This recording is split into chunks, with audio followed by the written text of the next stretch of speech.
La réussite dans la création des petites et moyennes entreprises doit aussi passer par la voie pédagogique. C'est dans cette logique que les entrepreneurs congolais et d'autres d'ailleurs ont répondu présent à l'invitation de Pascal Kanik, entrepreneur et cofondateur d'Escolab, une plateforme qui intègre la gestion administrative, pédagogique et financière des établissements scolaires au sein d'un seul outil. L'objectif de cette rencontre est de former les jeunes entrepreneurs, les sortir de leur zone de confort pour qu'ils affrontent de nouveaux défis et transforment l'inconfort en impact. L'objectif c'était d'abord de revenir à ces lieux ici qui est Ingenious City. Nous sommes nés ici comme entreprise, jeune entreprise innovante qu'on appelle start-up. Et nous avons commencé notre parcours ici.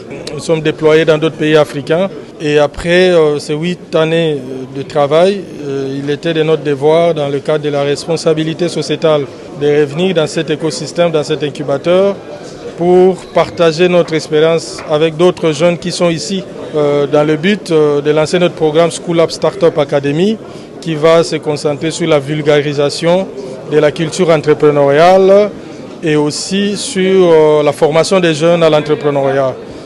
Parce que nous avons reçu le soutien du président de la République depuis le début, mais nous avons fait les premiers pas qui font qu'aujourd'hui on revienne pour partager cette expérience, pour contribuer aussi de notre manière à la formation de la jeunesse et à l'accompagnement de la jeunesse. Pour sa part, le coordonnateur de l'Agence pour le développement du numérique, Dominique Migisha, estime que ces rendez-vous est une voie par excellence pour le rayonnement des acteurs du secteur des PME. Nous sommes venus bien sûr encourager M. Pascal Kanik dans sa nouvelle initiative qu'il faut saluer, cette académie pour les startups. Et on se réjouit évidemment que derrière son parcours, il y a la matérialisation d'une vision. Ces innovations peuvent apporter des solutions à la gouvernance.